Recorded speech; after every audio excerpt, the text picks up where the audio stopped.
எப்ப தர வேண்டும் என்று எனக்கு தெரியும். தயவுசெய்து உட்காருங்க, நான் தருவேன். உட்காருங்க, உட்காருங்க.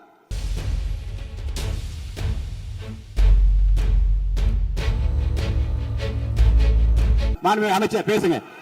மாண்புமிகு பேரவைத் தலைவர் அவர்களே, திருவள்ளூர் மாவட்டம் ஊத்துக்கோட்டை வட்டம் பெரியபாளையம் அருகே கன்னியர்பேர் கிராமத்தில் 21/6/2026 அன்று saint Peter and Paul sea food exports private limited company என்ற தனியார் கடல் உணவுகளை பதப்படுத்தும் தனியார் தொழிற்சாலையில் ஐஸ் பிளாக்ஸ் ஜெனரேட்டர் மிஷினுக்கு செல்லும் பைப்லைன் வால்வில் எதிர்பாராத விதமாக ஏற்பட்ட விபத்தின் காரணமாக அமோனிய வாயு கசிவு ஏற்பட்டுள்ளது.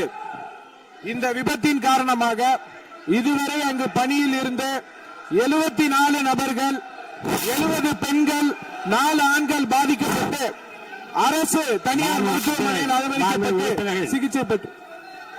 உறுப்பினர் அமருங்க. உறுப்பினர் அமருங்க. நீங்க உட்கார்ந்தீங்கன்னா தான் நான் பேச முடியும். உட்காருங்க, எல்லாரும் உட்காருங்க. பாருங்க,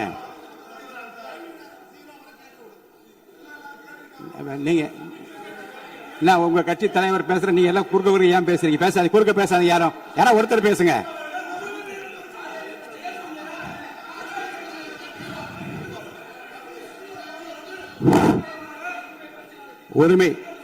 ஒருமை மீறல் பிரச்சனை, ஒருமை மீறல் பிரச்சனை பற்றியும் நீங்கள் எனக்கு காலையில் எனக்கு கொடுத்திருக்கிறீர்கள். அதை உரிய நேரத்தில் தான் எடுக்க முடியும். இப்போது அதை எடுத்துக் கொள்வதற்கு இல்லை. நான் திரும்பவும் சொல்கிறேன், உங்கள் பிரச்சனையை பற்றி முற்றிலுமாக பேசுவதற்கு வாய்ப்பு இல்லை என்று நான் சொன்னால் நீங்கள் கவலைப்படலாம். உங்கள் கட்சியின் சார்பில் பேசுவதற்கு இன்றைக்கு அனுமதி அளிக்கிறேன். அப்ப பேசுகிற போது உரிமையும் பிரச்சனையும் பேசுங்கள், கோரிக்கை பற்றி பேசுங்கள், அமைச்சர் கூறியதுக்கும் பதில் பேசுங்கள்.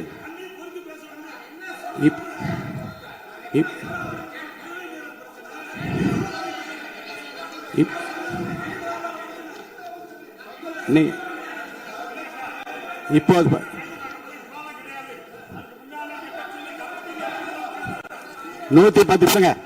110 விதியின் கீழ் மாண்பு அமைச்சர் 110 விதியின் கீழ் வேறு பிரச்சனை குறித்து அவர் பேசுகிறாரு. நீங்க அதை கேட்டுவிட்டு உங்க பிரச்சனை பற்றி நான் பதில் சொல்றேன். அது வரைக்கும் அமைதியா உட்காருங்க. பேசுங்க.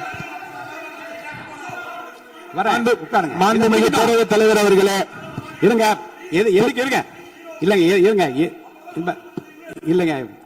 பாருங்க, சபை விதிகளுக்கு உட்பட்டு தான் நடக்கிறேன். தயவுசெய்து சொல்றேன். அப்புறம் முன்னாடி அப்படி நடந்தது. பாருங்க, உரிமை பிரச்சனை பாருங்க, உரிமை பிரச்சனை. நீங்க பதிலுக்கு பதில் பேசிட்டே இருந்தா என்னால பதில் சொல்ல முடியாது. கொஞ்சம் அமைதியா கேளுங்க.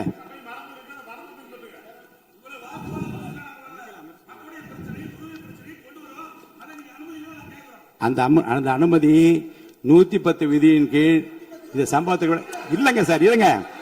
நான் என்ன சொல்றேன், நான் சொன்ன பிறகு மாண்பு அமைச்சர் தான் நீங்க அந்த 110 விதி பேசுவார். நீங்க உட்காருங்க, உரிய நேரத்தை அதை பற்றி அனுமதி.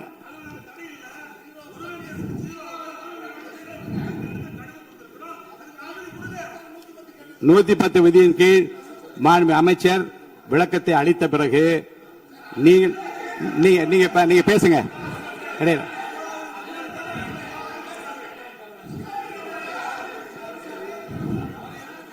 எல்லாம் ஒண்ணுதான்.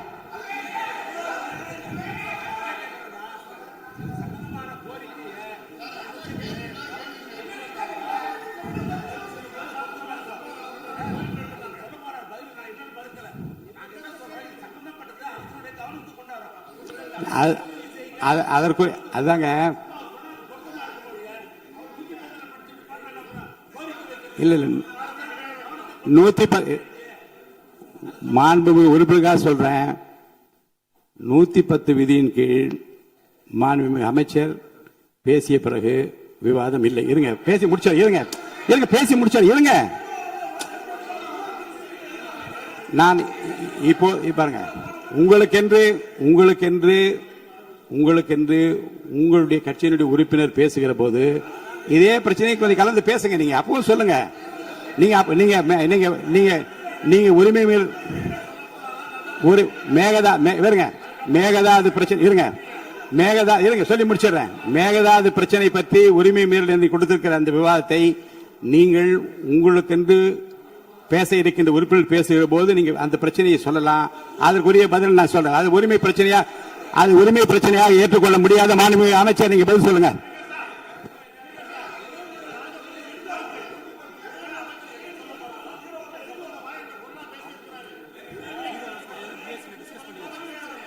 ஏற்கனவே அலுவல் ஆய்வு குழு எடுக்கப்பட்ட முடிவுபடிதான் நடப்பேன். அலுவல் ஆய்வு குழுவுக்கு மீறி நடக்க முடியாது. தயவுசெய்து அமருங்கள். மாண்புமிகு அமைச்சர், நீங்க 110 விதிகள் உங்களுடைய படிங்க. நீங்க மாண்புமிகு பேரவைத் தலைவர் அவர்களே, இவ்விபத்தின் காரணமாக இதுவரை அங்கு பணியில் இருந்து 74 நபர்கள், 70 பெண்கள், 4 ஆண்கள் பாதிக்கப்பட்டு அரசு மற்றும் தனியார் மருத்துவமனைகளில் அனுமதிக்கப்பட்டு சிகிச்சை பெற்று வருகின்றனர். இதில் 15 நபர்கள் அரசு மருத்துவமனையிலும் 27 நபர்கள் தனியார் மருத்துவமனையிலும் தீவிர சிகிச்சை பிரிவில் அனுமதிக்கப்பட்டு தொடர் கண்காணிப்பில் உள்ளனர்.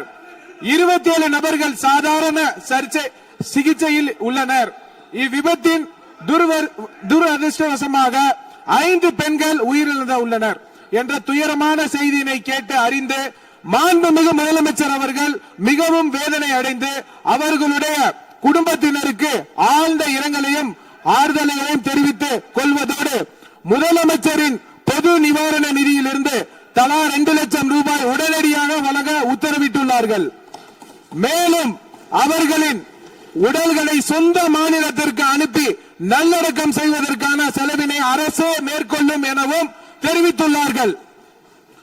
மேலும் இவ்விபத்தின் மருத்துவமனையில் அனுமதிக்கப்பட்டுள்ள நபர்கள் தீவிர சிகிச்சை அளிக்கவும் மாண்புமிகு முதலமைச்சர் அவர்கள் உத்தரவிட்டுள்ளனர். மேலும் இவ்விபத்தில் உயிரிழந்த மற்றும் பாதிப்படைந்த தொழிலாளர்களுக்கு தொழிலாளர் மாநில ஈட்டுறுதி காப்பீடு திட்டம் என்ற முறையில் ESI PF வருங்கால வைப்பு நிதியை வழங்கிடவும் மாண்புமிகு முதலமைச்சர் அவர்கள் உத்தரவிட்டுள்ளார். இவ்விபத்தின் குறித்து இயக்குனர், தொழிலாளர் பாதுகாப்பு மற்றும் சுகாதாரத்துறை இயக்குனர், பொது சுகாதாரத்துறை மற்றும் தமிழ்நாடு மாசு கட்டுப்பாட்டு உறுப்பினர் செயலாளர் தலைமையில் ஆய்வு மேற்கொள்ளப்பட்டு முதற்கட்ட விசாரணை அறிக்கையின் 24 மணி நேரத்துக்கு உள்ளாகவும் முழுமையான விசாரணை 3 நாட்களுக்கு சமர்ப்பிக்குமாறு மாண்புமிகு முதலமைச்சர் அவர்கள் உத்தரவிட்டுள்ளனர். இனி வரும் காலங்களில் இது போன்ற விபத்துகளை தவிர்க்கும் பொருட்டு ஹசார்டஸ் இண்டஸ்ட்ரிகளை உடனடியாக குழு அமைத்து ஆய்வு செய்யவும் மாண்புமிகு முதலமைச்சர் அவர்கள் உத்தரவிட்டுள்ளனர். அதன் அடிப்படையில் உடனடியாக நடவடிக்கை மேற்கொள்ளப்படும் என மாண்புமிகு பேரவைத் தலைவர் வாயிலாக தெரிவித்துக் கொண்டு மொத்தம் 54,957 தொழிற்சாலை உள்ளன.